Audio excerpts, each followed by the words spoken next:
Let's go. Doug and Rob on the mic, spring running the show. Turn the dial up, let the nonsense flow.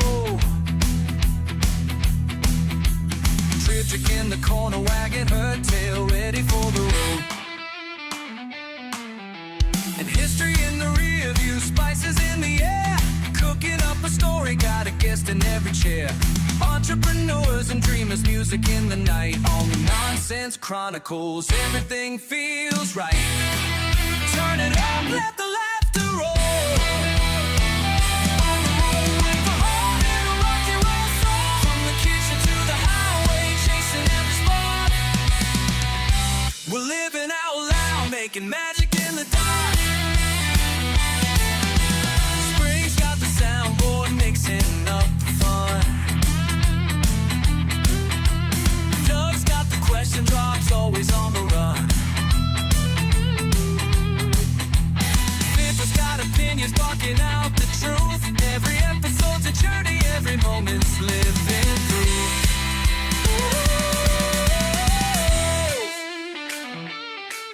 Turn it up, let the laughter. Hello and welcome to the Nonsense Chronicles. This is Doug Chachere, and as always, I am joined by... Rob Mendiola. Greetings, Rob. What's up, Doug? It is a It's Sunday, man. peaceful Sunday morning coming down. Of course, I don't drink, but Sunday mornings usually for me are like just chill, very chill music.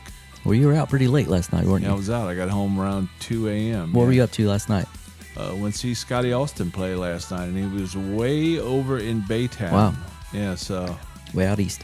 it was a trek. Yeah, I bet. It was a trek.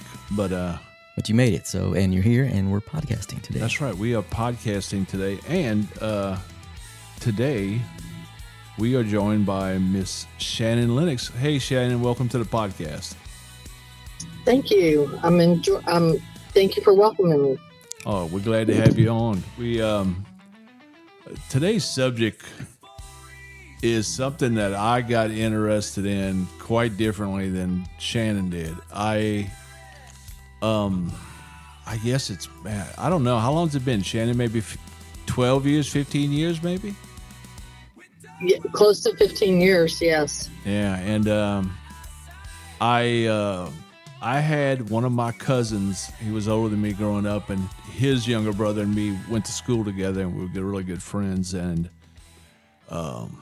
one of his kids was in an auto accident with another friend, and they both passed. And it was so sad. It was, I think, 16 and 15 years old, and it hurt. Even though I didn't know the kid, this is, these are my cousins, and I knew the parents and all the family really well. And but one thing I was impressed with was that they did organ donation. And we're going to get into what a lot of people think, oh, I signed the card. Well, it's not that simple. But I was really impressed on how wide that was. So I kind of dug into that subject. And then I reached out to an organization called Life Gift here in Houston. I'm pretty sure they're everywhere. And they sent me to two different people who had recently gone through this, who had lost children. And we do a boil every year at my house. We'd have about 200 people and live bands and all that stuff. And I started having it to where they would come up and when the band would take a break, or between bands, they'd take a break, and they would come up and talk about their experience and how important organ donation was. And Shannon, you want to give us that dreadful story about Roy that started? Sure. Yeah, that started it all, right? Yes, ma'am. So in March of 2010, Roy was coming back from New Braunfels. Him and his friends had been riding the rapids for a week. Roy was 21 years old. He was a gypsy. He lived life to the fullest, and his motto was, "Why work today when I can work tomorrow?" And looking back on it now, I can see why he lived his life to the fullest, because he knew he wasn't going to be here for very long, and he would say that. And he was your typical all-American boy, loved fishing, hunting, just doing whatever, fighting, and he loved fighting. So he was just your typical all-American boy there. So him and his friends had been riding in a vehicle. None of them were wearing the seatbelt, but the driver. And unfortunately, the tire shredded and the vehicle rolled. And then the second roll, Roy was thrown 30 feet. And that's where our journey began on March 29th of 2010. And Roy was life-flighted to Herman Hospital, where we were there for about 4 days. And the mention of organ donation came up. I had always been an organ donor, only because when you go to the DMV and they say, "Do you want to register to be an organ donor?" You say yes. "Do you want to give $1 to the veterans?" You say yes. So I never had put any thought into it until we were standing in the hospital having to make those decisions. That's true. And I'm gonna have, right? Yeah, you don't think about it, right? No, you just say yes, and yeah, and that's kind of like I said. That's the whole emphasis, really, of having you on is that. So who is Roy, real quick? Roy was her son. Okay, I didn't get that. And sorry. No, it's okay. And from all the pictures that she said, talking about him, his all-American boy with fish and everything. Yeah, that you saw that clearly. This was a young man, definitely. That he was all about that. And but people check that box, and like I said, you really don't think. To me, Shannon, giving you feedback from what you're telling us firsthand. On my end, it's just that, you would check the box and, okay, well, I'm going to go and, I could die at home or die in the middle of nowhere. And yeah, they'll get me later on and they'll get my organs out. But it doesn't quite work like that. So was Roy an organ donor, or did y'all have to decide that? No. Yeah. So Roy was not a registered donor. I had been a registered donor. And not the funny thing about it, but yeah, we had the talk. So Roy had gotten into a fight a couple weeks before he passed away, and he had got his teeth kicked out and had been left in the ditch. Oh, and I was very upset about it, right? Like as mother would be, right? Mm-hmm. Your baby's laying in the ditch, and we were driving down 1960, and the conversation came up, and I don't even know. I think it was because he had the fight. I was probably pretty upset with them, and this is what he said. He said, "Mom, when I die, I don't care what you do with my organs. Like, I'm not going to be here. I don't care." And out of all the decisions that I had to make, that was the easiest decision. So when it came time, and like I said, Roy was life-flighted to Herman, and Roy had a traumatic brain injury, non-survivable. And so when it came to the time for them to talk to us about turning off the ventilator, which back then I had no medical knowledge, so it was called the life support, right? Right. When they came to us, then Life Gift approached us at that point and said that, he could be a donor, and did we want him to be a donor? And of course I said yes automatically. Mm-hmm. And so that's kind of where my journey kind of started, and Roy's journey, his legacy lived on from there. So Roy became a donor on April the 1st of 2010, which would have been a perfect day for him because he loved to play tricks. So April Fool's Day would have been his day. I'm sure if anybody would have asked him when he was alive, pick a date that you'd want your date of death to be, he would have picked that day. So, so when they called me to say, "Hey, is April 1st a good day?" I started laughing, and I was just like, that's the perfect day for him. Yeah. So he became a donor. He became a donor on April 1st. Wow. His recipients all received their organs on April 2nd, which was Good Friday. And then that weekend was Easter. So as my faith and my faith as a Christian, I said, I just felt like it was all God. God was just moving in that. Wow. So Roy was able to donate 5 organs to 4 people. His heart, both his kidneys, his liver, and his pancreas. And so we were able to meet his heart recipient, Michael, 11 months after transplant. And a little bit about Michael. Michael was very sick, had heart attacks from the time he was in his late 20s. He had gotten a virus and Wow. it affected his heart. So his two daughters had only known a sick dad. His grandchildren had only known a pawpaw that could never get out of the hospital. Wow. So before his transplant, the doctors had came to him in March and said for him to go ahead and give his wife of many years, they were high school sweethearts, to go ahead and give her anniversary that was coming up in October, because he would not live to see that anniversary. Jeez. Well, then April 1st came around and he was transplanted on April the 2nd. And so it's been a beautiful thing. This will be 16 years that Roy's been gone, 16 years that all his recipients have had a second chance of life. And Michael was 60 at the time of transplant. He's now 76. And so I have to remind him all the time that Roy was 21. Roy was 21 when he passed away. So he aged too. That heart ages too. So he needs to, take good care of it, which he does. So with that journey, it led me, as Doug knows, it led me into different directions in life, honestly. I ended up quitting my job. I worked at an engineering firm, and I ended up quitting my job and going back to school. And I became a basic on a 911 truck. So I worked 911, and then I also became employed at Life Gift.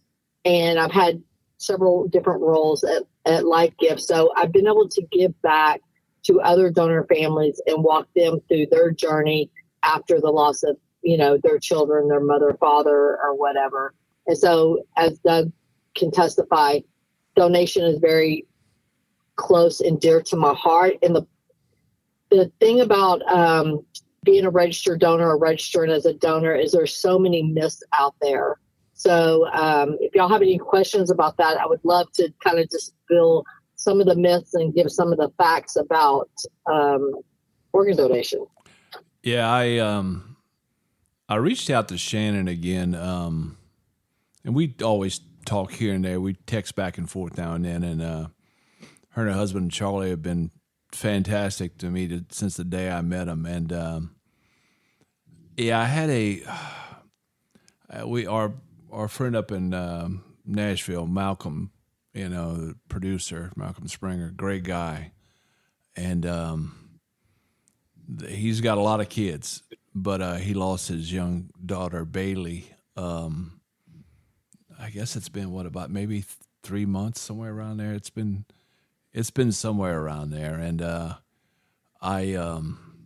it immediately made me think about you, because as it always is with it, a lot of times with young people, it's a traumatic brain injury, and when you praying, but probably what God's plan is going to be, because I've seen it too many times. Like it's going to be how many days till the family decides they want to have the ventilator turned off, because the machines are basically living for the person at that time, and I can't even begin to imagine the stuff that goes on in a parent's mind to make that decision. But they did that, and it made me so happy, because they a lot of times now I don't know if they did it in the past, but they'll wheel the person down, and usually somebody taking pictures, and they're going to they go into the procedure where they're taking their organs, and over the years, seeing Shannon go up to that guy, and I'm so happy. I was going to ask how he's doing, but Shannon would go up to him, and they had a little she'd use a little stethoscope, and she'd be able to hear his heart. And I think that's so freaking cool, man. This is a guy, and I did not know. I mean, I think Shannon probably told me before, and I forgot, but how close, like, this is it, buddy. And his time, and then all of a sudden, this gift, and it's life gift, multiple. It can't be said any better than that. You're going to get a chance to live again, and with the heart of somebody who was just raging for life, in Roy, and Right. yes, it's highly impressive. And Shannon, the big thing is tell people this is why it's important to have everybody as much as possible signed up to be an organ donation, because Shannon, what percentage of people actually get a chance to be an organ donor? The percentage is really slim. Right now, just in the United States, there's over 100,000 people that are waiting on a life-saving organ. And I tell everybody all the time, your chances of becoming a donor versus your chances of needing an organ, you would probably need an organ before you become a donor, because there's so many strict regulations in the United States, testing that has to go into it. And so I just personally encourage everybody to register to be, an organ and tissue donor, because it's about giving back. The biggest blessing that we had from our family is that Roy was able to give life to others, second chances to others.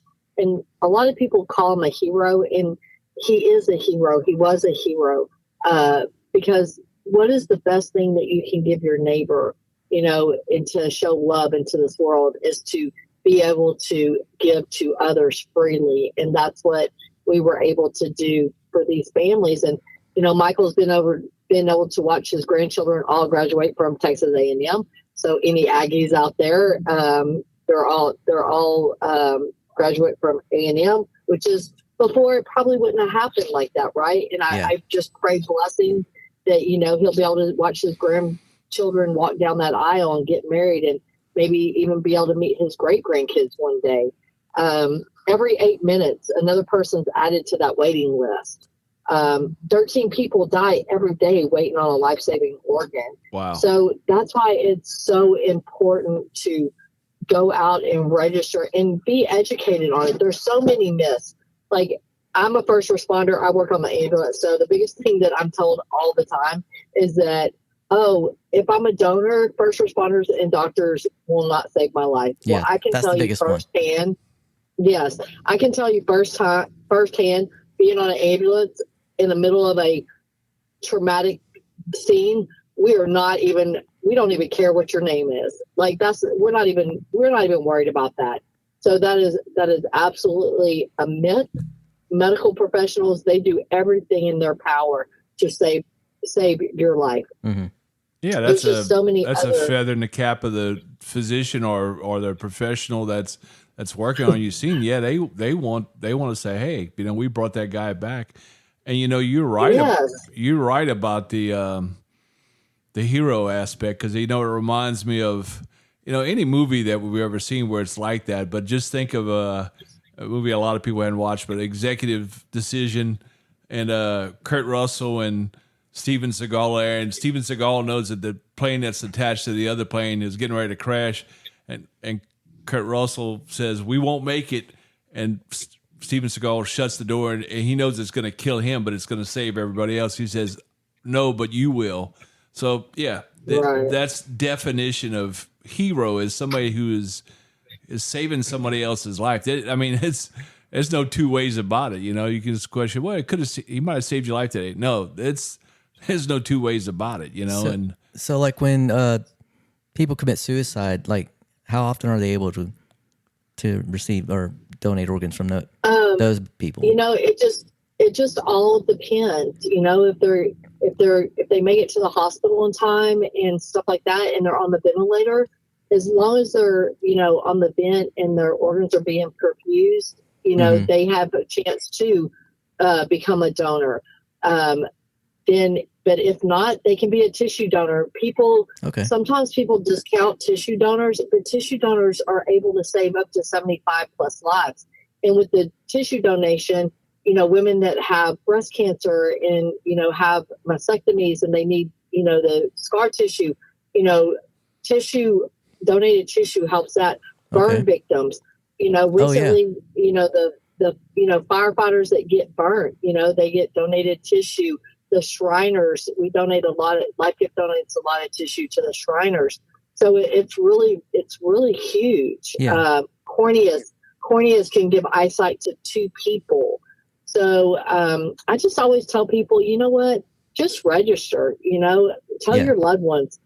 And, the other thing that a lot of people say, well, what about my religion? but all religions support organ donation, and that's all religions, whether you're Muslim, Jehovah's Witness, Christian, Buddha, Catholic, all religions support organ and tissue donation. That's right. And it's there's times where somebody passes and they can't get there, and they can give some, but there's a lot of the key organs that won't be able to be donated. So that's why it's important to have so many numbers signed up, and give greater odds of somebody waiting to get because I've heard stories.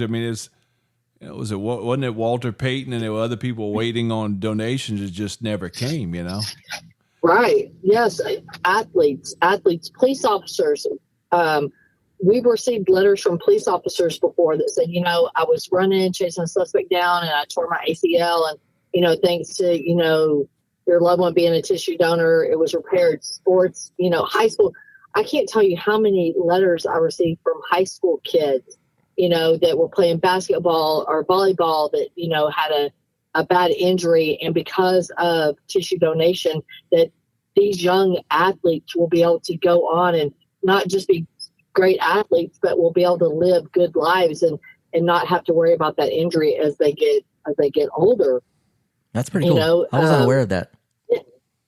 Yeah. In Texas, I just wanted to say, so in Texas, just in Texas alone, there's over 12,000 people right now waiting on a life-saving organ, and 86% that are waiting on an organ is kidney. Kidney is the biggest need in America, in the United States. Yeah, it's crazy how many dialysis with kidney disease places are around. Mm-hmm. Yeah. Yes, and if you notice, like they're popping up left and right. I mean, it's bizarre with our diet and how we eat and stuff like that, and the stuff that's in our food now. Yeah, it definitely has to be a contributing factor. Exactly. Yeah, you just, like I said, it's the chances of you getting there, it's hard. You've got they've got to get you there in time to be able to harvest those donations healthily, and if you're a match, because you have a kidney or a liver or a heart or as Rob would know about, a lung. Yeah, it has to be. I'm a candidate, but I'm not ready for it yet. He's not ready for that yet. But no, it's it has to be a match too, so you don't want rejection. Well, exactly. And what happens is, so when somebody becomes a donor, it's a lot. It's a big process. Like it's not just like, okay, we were able to recover these organs from this person, and we're going to transplant them in this person. Like, there's a lot that goes into it, and everything is separate. The hospital's job is to save their lives. If they become what we call clinical triggers, where they progress to and they're not going to survive the injury, right? So then LifeGift or the other organ procurement organizations like LOPA in Louisiana, STA in Dallas, like there's 56 organ procurement organizations in the United States. They come in and they do the suitability for the patient, for the potential donor. The hospital has nothing to do with that. Everything is kept separate. And then if they're a registered donor, it's a first person authorization. We just let the family know about it. That's why we tell people, when you register to be an organ, eye, and tissue donor, to let your family know, because it's very important that they know that you decided this, right? And so then everything goes into a database, and then from there, offers get sent out to transplant centers, and we start at home and we go out. And I'm not able to really speak about that part of it because that's a different department that does all of that. I can just tell you that it's important, speaking from a donor mom, the blessing that Roy was able to bring, and other donor moms that, I know that their children, their loved ones, was able to give blessings to many other people. Yeah, that's it was so sombering, like I said, to people. To me, it was really important to put y'all in front of people to give that. And y'all did such a good job. And I know we had a good response from everybody that was there each time to how important that was, and organ donation is so important. And like I said, it's so little. You just like you summed it up purposely, just perfectly. It just sign the card and yeah, sure, whatever. You don't really think about it until you're in that situation. Right. And you're right about kidneys. God, there's so many people. Yeah, remember we had that little girl there too. That and she got Anna. Yeah, she got a heart. Yeah, she got a heart, and she's went on to college, and I keep up with her every now and then, but she's doing amazing. Anna King, yeah, that was her name. Yeah. Yes, Anna King. Mm-hmm. Yes, how old, yes, and she received her heart. How old was she? Was she about 14 or so, maybe? Yeah, she was. I think she was 15. Now she's in her 20s now. She went to college, graduated college. Yeah, yeah.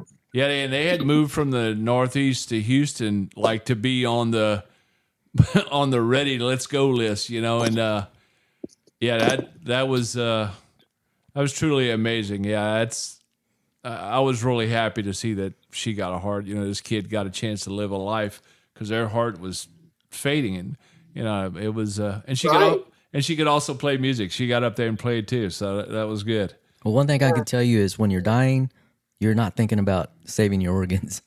No, Right. no, yeah, From a personal experience. Yeah, you don't want to be. You don't think about that at all. No, so, you don't want to have to be in that spot. Then like I said, that's so it'd be good just to give them if somebody can use them. Yeah. Yeah, and of course that's what I say. Yeah. I say when I'm not here no longer, I like Roy said, I don't need them. If they can, if somebody else, if it can save somebody else's life, or even just give them, 5 or 10 more years with their family. Yeah. Like why not? Yeah, why not? Yeah, that is just why not? That is just so beautiful, that story about that older guy, and it's the end of days, and now he's 15, 16 years later. 76, you said? Yeah. He was 60 at the time of transplant, and so it's been this April will be 16 years. That is incredible. That Roy's been gone. So yeah. So and I pray that he has another 16 plus years in life. And that's when I think I might determine if I'm going to do the transplant or not. 60. Yeah. Right. Yeah, I think. Yeah. Maybe then I might decide if I want that or not. Yeah, he's I told Shannon a little bit about that. They've wanted to take and transplant Rob after COVID widened the top part of his lungs. And I got pulmonary fibrosis from it. Okay. On my top lobes. Okay. They're pretty much just scarred dead, I guess. Yeah, Not functioning. So it's a decision, he has to make one day if he wants to, but Bilateral transplant doesn't sound like any fun to me. no. Can't we just run around with some oxygen tanks like scuba gear? Yeah, that's what I have. That's what I wear. Well, that's what he actually does. That's what I have on right now. Go ahead. And Rob, a lot of recipients, I hear from them all the time. Their biggest thing is the guilt that they feel. And I can just tell you right now, Michael, Roy's heart recipient, said it best. He did not feel guilty at all about receiving that heart. Wow. Because what he said was, and it's the truth. What he said was, there was nothing that he could have done to change the outcome of Roy, right? Right. Like it was all cause and effect. If it wouldn't have been for the tire, or if Roy would have been wearing a seatbelt, if the car wouldn't have rolled over. But right. I mean, we can say all day long what ifs. And so a lot of recipients feel guilty about them. A lot of people, I have a friend right now who is a heart recipient. He's like 25 plus years out, and he's in need of a liver, and he's struggling to get a liver to go back on the transplant list because of the guilt. But I'm just going to tell you personally from a donor mom, and I could probably put 20 other donor moms on this phone with me, and they would all tell you the same thing. There's nothing that you are responsible for that causes the death of your donor, right? So there's no reason to feel guilty about it. Yeah, that's a great message. Yeah, that person has made the decision, whether they realize the impact of it or did not realize the impact of it when they signed up to become a donor. The and it gives these families blessings. I can tell Yeah, you it's a gift. that I have watched these donor moms, and I speak mostly about donor moms because that's who I'm the closest to. Right. But when they reach out to me, because we all go to a retreat together, but when they reach out to me and they say, "Oh my God, I got to meet my son's kidney recipient, or I got to meet my son's liver recipient," like the happiness that brings them, Right. because it gives them the hope that their loved one is living on a little bit more. Yeah. So that's bottom cool. line is, Rob, when it's time for you to get your lung transplant, go in with it with no guilt. Well, thank you for that. You're welcome. You did a great job today, Shannon. And like Yes. I said, that's educating people on something that they just. That's key, man. Yeah, we don't know. We know very little of it. Like I said, you summed it up perfectly. The check in the box. It's easy to register. You can go to Donate Life Texas to register. You can go to the DMV to register. Your fishing license, you can register. And then I found out the other day, like Walgreens, you can go onto the Walgreens app and register. So it's a lot easier now to, register to be a donor. Yeah, there's an old saying that we all know that was made long before us. Life goes on, and it does. It does. Yeah. It does. Unfortunately for me, they had to deal with my wife in the hospital. So she wouldn't let them unplug me. They kept trying though. Well, that's a good thing. And don't forget, April is Donate Life Month. So we always do something really big. And because April 1st was Roy's donation date, and then April 17th is his birthday. So he was 21 when he became a donor, and 16 days later he turned 22. So we always try to honor him as big as possible during the month of April. And that's when I went into a coma in April 21. Yeah. God damn. Yeah, that is true. Yeah. What a month. Shannon, again, thanks a billion times over for joining us today. Well, thank y'all. All right. And this is the Nonsense Chronicles. Go out there, sign up to be an organ donor, learn Yes. a little bit about it. Do it. And we are out of here. Later.